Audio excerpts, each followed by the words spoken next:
라이브러와 연예계 뒷담화, 오늘도 역시나 굉장히 큰 화제를 일으키고 있는 박수홍 씨의 이야기를 해보도록 하겠습니다. 어제는 어디서 기사가 떴는지 어쨌든 조카 카톡 단독 입수를 했다. 그래서 내용을 보니까 별 내용은 아니고요. 뭐 어린애가 아버지 백 믿고 떠드는 내용인 듯. 소위 말해서 아버지 사업 가고 우리 아버지 돈 많다. 삼촌 돈 안 받았다. 우리 스스로 돈 많이 가지고 있는 것이다. 뭐 이런 내용을 볼 수가 있었습니다. 내용을 쭉 봐서는 이런 뭐 소위 말해서 일상적인 내용은 큰 일이 아니라고 생각합니다. 왜냐하면은 뭐 어린애들이 서로 떠들 수도 있고 잘난 척도 하고 그렇지 않습니까? 그래서 뭐 너는 이제 어떻게 할 것이냐. 나는 이제 유학을 알아보고 있다. 무슨 유학? 뭐 그냥 영어 랭귀지 같은 그런 유학 뭐 이런 얘기도 들어가 있기도 하는데 어저께나 그저께 났던 그 기사처럼 형이 얼바인 캘리포니아의 LA 근처에 얼바인에 있는 것으로 알려져 있다. 이런 내용은 또 사실인지 아닌지 그것도 정확하지 않다. 또 이런 내용을 보게 됐습니다. 이게 뭔가 일이 하나 터지면 굉장히 시끄러운 것이죠. 저는 오늘 제가 짚고자 하는 것은 과연 박수홍 씨가 신문에 난 것처럼 저도 어저께 그렇게 생각을 했지만은 100억. 수홍 씨가 생각하는 100억은 아니었을 거라 생각하고요. 저도 무슨 타이틀이 200억 뭐 이런 것이 붙은 적이 있지 않습니까? 정확한 자기 자산은 본인이 다 알고 있습니다. 200억인지 100억인지는 제 통장에 돈이 들어와 봐야 그게 바로 100억이고 딱 꽂혀야 200억이고 아우 100억 200억 하니까 어마어마하네요. 어쨌든 10억이 들어와서 있어야 그게 바로 제 돈이며 그게 10억 내 돈인 것입니다. 부동산만 바라보고 뭐 부동산 대충 추정해가지고 저거 한 뭐 제가 봤을 때는 한 60억밖에 안 되는데 사람들이 100억이라 하면 기분은 좋지만 막상 재산을 팔고 났을 때 정리를 하고 났을 때 내 통장 안에 100억이 들어올까? 그런 예는 별로 없을 것이라 생각하고요. 또 부동산이 엄청 뛰었다가 또 부동산은 또 내리기도 하고요. 안 내리고 계속 뛰기만 하는 경우에는 뭐 월세가 계속 올라가거나 또 부동산이 작년, 재작년처럼 문정권에서 정말 잘못된 부동산 정책으로 이유도 없이 올라가는 경우, 그런 경우에는 또 떨어지는 그 수가 빠를 수도 있다는 것이죠. 그래서 신문에 난 내용도 본인이 말한 100억이 아니다. 충분히 이해할 수 있을 것 같습니다. 저는. 왜냐하면 제가 그렇게 또 당해봤기 때문에 제 일만 해도 액수를 추정해서 갖다 붙인 거는 기자들이지 저도 제 자산이 그렇게 정도 되는지 그렇게 분명하게 알고 있지 않은 상태였던 것처럼 아마도 박수홍 씨도 예측 면으로 자기네들이 받아본 주소의 상가나 건물을 봤을 때 이 정도 될 것이다. 이런 예측을 써놓은 것 같습니다. 어쨌든 중요한 것은 앞으로 이제 박수홍 과 형이 어떤 식으로 이 계산을 할 것인가가 굉장히 중요한 일이죠. 빨리 일을 처리해야 할 것이고요. 지금 기사 내용으로 들어서 봤을 적에는 상가는 박수홍 씨 이름으로 딱 한 개만 있고요. 나머지 건물과 7개의 상가 중에 하나만 박수홍 씨, 나머지는 전부 가족, 소위 말해서 형, 형수, 자식들 이름으로 돼 있다면 이거는 복잡한 일이 벌어질 확률이 많다라는 것이죠. 돈은 이게 벌 때 굉장히 관리를 잘 해야 한다고 지금까지 살아온 제 경험으로서는 말씀드릴 수 있을 것 같고요. 저 또한 뭐 굉장히 어려운 일들이 많이 있으면서 여기까지 왔지만은 남의 이름으로 해놨을 경우에는 남이 아니라 세상 없는 가족이라도 당장에 돈이 있어야 먹고 살고 잘 살 수 있고 자기가 하고 싶은 거 다 할 수 있기 때문에 뭔가가 해결하는 데에 이 돈 문제는 꼭 무거운 일이 생길 가능성이 많아졌다. 이렇게 내다보겠습니다. 자, 기사를 읽어보도록 하겠습니다. 박수홍 형제와 오랜 기간 일을 한 세무사가 입을 드디어 열었다고 합니다. 박수홍의 출연료와 재테크 과정 등 집안의 자금 흐름을 알고 있는 세무 담당자 A씨와 인터뷰를 단독 보도했습니다. 굉장히 똑똑한 신문입니다. 제가 볼 때는 앞으로 일어날 일 중에 무슨 조카가 뭐 아는 애한테 카톡을 보내 이런 건 중요한 게 아니고요. 정말 가십거리죠. 이런 게 막 조회수가 그냥 엄청나게 나온 걸 보고 참 사람들 답답하다는 생각을 좀 가졌습니다. 앞으로 이 재산 정리가 어떻게 될 건가? 법적인 소송으로 갈 건가? 아니면 하회를 해서 이렇게 뭐 지분을 너나 가질 건가. 이런 것들이 굉장히 중요한데 굉장히 발빠르게 문화일보에서는 세무사와 인터뷰를 한 것을 단독으로 내보냈습니다. 세무사 인터뷰에서 박수홍 형의 횡령 의혹에 대해 이해할 수 없는 일들이 벌어진 것은 분명하다며 조심스럽게 입장을 밝혔습니다. 그 조심스러움에는 가족 관계이기도 하고요. 또 일이 잘 풀어지면 다시 또 형, 아우 이렇게 되는 문제도 생각을 했을 것이고 여러 가지 면으로 또 법적인 소송으로 갔을 적에는 자기가 증인도 서야 되고 복잡한 일이 닥쳐지기 때문에 아마도 조심스럽게 얘기할 수밖에 없었을 것입니다. 잘못 얘기했다가는 정말 허위 증인한 것으로 잘못될 수도 있기 때문에 조심할 수밖에 없겠죠. 박수홍 씨의 말을 듣고 문제가 있는 부분이 보여 소명 자료를 친형에게 요청을 했지만 그렇다 할 만한 답변을 안 하고 있다. 소명 요청을 계속 했는데도 묵묵부답이다. 지금까지는 형은 굉장히 이걸 어떻게 처리를 할 것인가에 대해서 가족과 함께 의논, 특히나 부인하고 어머님, 아버님보다는 자기가 살 길이 좀 더 좋아야 하기 때문에 그쪽에 아마 힘을 실어서 제가 볼 적에는 제3을 이걸 어떻게 분할을 할 건가에 대해서 안 줄 수는 없겠죠. 분명히 많은 또 증인들이 있고 박수홍 씨가 일밖에 모르고 살아온 그런 것들이 있기 때문에 함부로 갈 수는 없을 거라고 생각이 됩니다.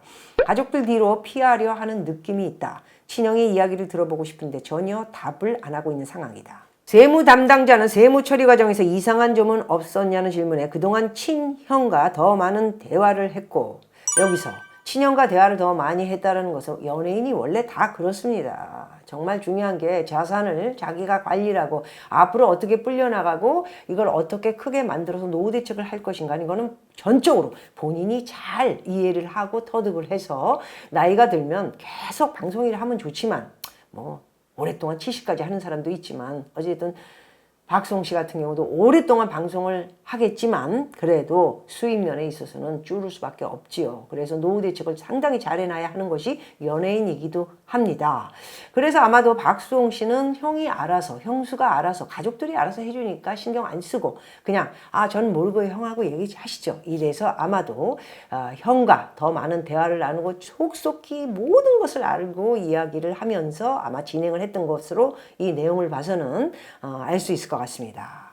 친형과 더 많이 대화를 했고 박수홍과 상의를 했다고 해서 자기는 그대로 믿었다. 여기 굉장히 중요합니다. 자기는 오직 박수홍하고 얘기가 끝난 것인가 내 얘기 들으면 된다. 이렇게 얘기했다는 자기의 일단 옹호를 하는 그런 내용이고요. 우애가 깊은 형제라 생각을 했다. 평소에도 친형은 경차 땡땡땡을 타고 근검절약하는 모습이었다고 하고 부인은 종이 가방을 들었다고 하지 않습니까? 세무 담당자는 지난해 초 친형이 박수홍이 모르는 다른 법인을 만들었다는 의혹에 대해 법인 하나는 친형 가족이 100% 지분을 갖고 있다. 여기서 또 좀 어려운 문제가 법으로 이루어진다면 작용을 할 것 같습니다. 그렇게 법인 지분을 나누는 것에 박수홍의 동의를 했다고 했습니다. 여기서 박수홍 씨가 동의한 거에 대한 내용에 사인이 있거나 녹음을 했다면 이것은 확실하지만 그런 증거가 없이 법원까지 갔을 때 나는 그런 얘기 한 적이 없다 했을 때는 또 소송에서 긴 시간을 또 싸워야 되는 그런 이야기를 지금 하고 있는 것입니다. 박수홍이 아무리 가족들에게 헌신적으로 해왔다지만 이라는 생각이 들어 의아했다 이런 내용인데요. 그렇죠.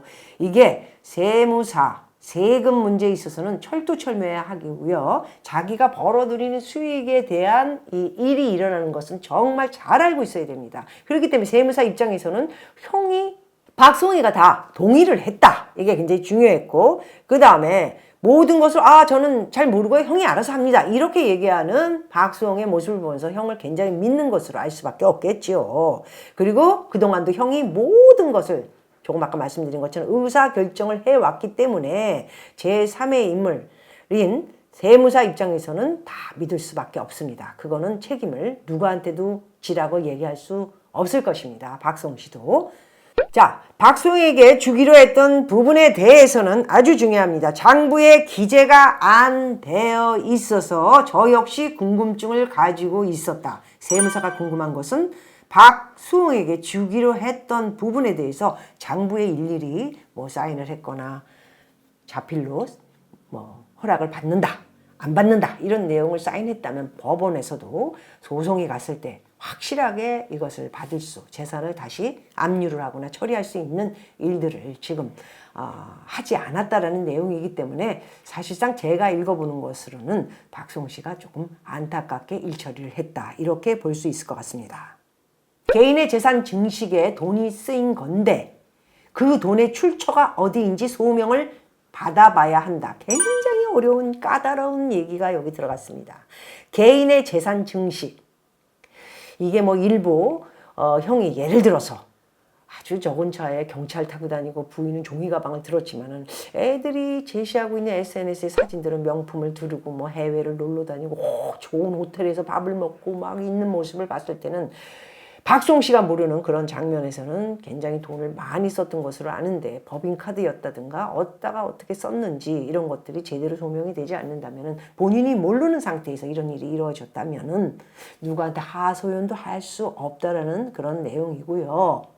이런 것을 일일이 돈을 다 썼다. 너도 네 일 보면서 뭐 예를 들어서 또 여기 또 프로덕션 쪽 엔터테인먼트 쪽이 또 그런 게 있습니다. 술도 먹고 뭐 이렇게 좀 용돈도 주고 뭐 이런 것들 보이지 않는 돈들 영수증이 없는 돈들 이런 것을 제시를 했을 적에는 박수홍 씨는 더 이상의 이야기를 할 수가 없을 수도 있다라는 내용이 여기 첨부되어 있다 이렇게 볼 수 있을 것 같습니다. 세무사 담당자는 친형이 나서서 대화를 하고 소명 자료를 제시해야 한다고는 당연한 거죠. 이제 나타날 것이라고 저는 생각하고요. 제가 볼 때는 나타나도 이 돈 문제에 있어서는 나도 살아가야 되고 내 자식과 부인이 편안하게 잘 살아야 되고 봐서는 상가랑 빌딩만 있는 거 봐서는 집은 어떻게 처리했는지 요것은 지금 소위 말해서 하우스, 주택, 아파트인지 뭐 이런 것들이 나오지 않았기 때문에 여기서도 지금 그런 질문 정도는 저는 해보고 싶습니다. 자산에 있어서 얘기를 해드리는 것입니다. 그래서 잘못한 것이 있는 반면 잘못하지 않은 것도 있을 수 있다. 이렇게 빠져나가는 세무사는 그저 여기를 편들 수도 없고 저기를 편들 수도 없어서 지금까지 이야기하면서 여기까지 온 것은 세무사와 형이었기 때문에 잘 빠져나가는 군용수를 지금 찾는 듯한 그런 모습이고요. 어쨌든 저희들이 세무사 그쪽 직원들이 지금까지 일반적으로 파악한 내용을 보면 피해 규모가 100억가는 다를 수 있다. 조금 아까 말씀 처음에 제가 드린 것처럼 기자들과 방송국에서 쓰는 내용으로는 60억, 70억 쓰는 것보다 100억이 낫기 때문에 이렇게 썼을 저같이 억울한 사람도 있지 않습니까? 200억 타이틀이 붙어서 지금까지 꼬리표를 들고 다니면서 저 여자 돈 많다, 200억 벌었는데 뭐 투기, 땅 투기를 했다, 아파트 투기를 했다 이런 허무맹랑한 이야기를 참 들으면서 평생을 살고 있는 이런 것처럼 그래서 수홍 씨는 이게 좋은 일이에요. 본인한테는 형이 돈을 다 가져간 내용이기 때문에 그렇게 억울하게 사는 사람도 있듯이 수홍 씨도 알지 못하는 100억이 됐을 수도 있다라는 내용을 말씀드리는 것입니다. 그러면서 박수홍에 대해 처음 만났을 때는 오히려 박수홍 씨와 싸웠다. 그동안 우리가 알고 있던 것과는 전혀 다른 이상한 이야기를 하니까 그거 보세요. 이게 박수홍 씨가 형한테 그냥 좋은 얘기만 듣고 안 좋은 얘기는 그냥 형이 알아서 해주겠지 이렇게 지나간 겁니다. 그러니까 세무사를 더 만나서 이제 제대로 이야기를 하니까 이 사람 좀 뭔 얘기를 하는 거야. 아니 형이 그러던데 그거 아니던데요. 나 진짜 답답하네. 둘이 얘기하세요. 전 모릅니다. 형이 얘기했는데 박수홍 씨의 이야기를 동의해서 다 들은 거를 이야기를 했고 다 사인 받았다 뭐 이런 식으로 얘기를 했거나 이랬기 때문에 일을 처리한 것입니다. 했는데 수홍 씨는 와서 다른 얘기를 하더라. 그래서 전혀 정말 이상하다라는 느낌을 받기도 했다라는 내용이고요. 몇 차례 만나서 자료를 점검하는 과정에서 오히려 우리가 박수홍 씨를 이제 위로하게 됐다. 이런 내용입니다. 지난주는 특히 많이 힘들어하고 아주 오래전부터 생각은 했는데 이렇게까지 이런 일이 닥치진 않을 것이다. 나한테 어머니 아버님도 계신 우리 가족한테 어떻게 형이 이럴 수가 있겠는가라는 생각을 굉장히 좀 세상 물정을 아주 상당히 모르는 듯한 이런 아니면 너무 이게 착하다고만 말씀드리긴 좀 그렇고요. 너무 편안하게 생활을 하면서 알아서 해주겠지. 인생에 알아서 해주는 공짜 인생은 없다. 이런 말씀을 또 한번 드리고 싶어요. 예, 특히 많이 힘들어해서 불안해서 걱정이 많이 됐었다. 이렇게 세무사 오피스 여러분들은 말씀을 해 주셨군요. 자, 박송 씨의 매체에 나온 재산으로는 상가 7개에서 8개인데 대다수는 친형과 가족의 소유로 돼 있다고 합니다. 친형과 형수 외에 가족, 어머니, 아버님으로 이름으로도 돼 있나? 그거는 뭐 상당히 얘기하면 어머니, 아버님은 얘기가 될 것 같고요. 형과 형수. 이 재산이 어떻게 돼 있으며 이미 세무사는 다 알고 박송 씨한테 브리핑을 하지 않았나 이렇게 보고 있습니다. 주변인들의 이야기에 봐서는 20년 동안 옆에서 지켜봤던 후배 개그맨 이야기입니다. 선배님은 항상 입버릇처럼 우리 형제는 어릴 적부터 고생을 많이 해서 돈 쓰는 것을 무서워한다. 우리 형은 경차 타면서 검소하게 사시는데 내가 쉽게 돈을 쓸 수 있냐 이런 말을 수도 없이 했던 것 같습니다. 얼마나 큰 배신감을 받았을까 하는 생각을 갖고요. 수홍 씨, 이제 빨리 결정을 하셔야 됩니다. 2번째 2탄으로 또 보내드리고요. 제가 부동산과 자산 뭐 이런 것을 이야기하는 입장으로서는 물론 형제는 이런 것들이 오히려 돈적인 것이나 또 자산에 있어서 가족의 흐느낌들이 내가 너한테 30년 일하는 대가가 이거밖에 안 되냐 또 이런 것들이 굉장히 상당히 이렇게 소송을 하게 되면 나오면서 복잡한 관련된 이런 편지들이 나오게 되고요. 굉장히 더 시리에 빠질 수 있다는 말씀을 드리겠습니다. 어쨌든 평생을 모은 돈이니까 정신 똑바로 차리고 세무사가 이야기한 대로 이렇게 오랫동안 모르고 있다가 형과 세무사가 주고받다가 거기 내용에는 박수홍 씨의 동의가 있었다 이런 내용들 이게 사실이라면 아니라면 이런 것을 빨리 잡아내야 될 것 같고요. 하루라도 빨리 소식이 안 되고 별 의향의 얘기가 없다면 날짜가 지나고 모든 것이 법적인 공소시효가 있습니다. 압류는 일단 다 해놔야 될 것 같고요. 네, 압류는 뭐 돈을 찾아야 되기 때문에 해 놓는 것이죠. 그리고 거기에 대한 압류를 할 수 있는 얼마 액수를 이제 변호사와 함께 조사를 지금 하고 있지 않을까 하는 생각도 가는데 저는 일방적이지만 어찌됐든 빨리 처리를 하는 그런 박송 씨가 됐으면 합니다. 여태까지도 아기처럼 어린이처럼 뭐 이렇게 좋은 말로는 순진하고 착하고 이렇지만은 어른이 된 50이 넘은 나이를 생각해서는 너무 실수를 한 것이 아니냐 이렇게도 꼬집어서 얘기할 수 있을 것 같습니다. 하루라도 빨리 법적인 소송 들어가기 전에 가족 이야기가 잘 이루어지지 않는다면 소송에 돌입해야 되지 않을까 그렇게 이야기를 드리고요. 제 3탄은 또 어떤 이야기가 나올지 말씀드리도록 하겠습니다. 고맙습니다.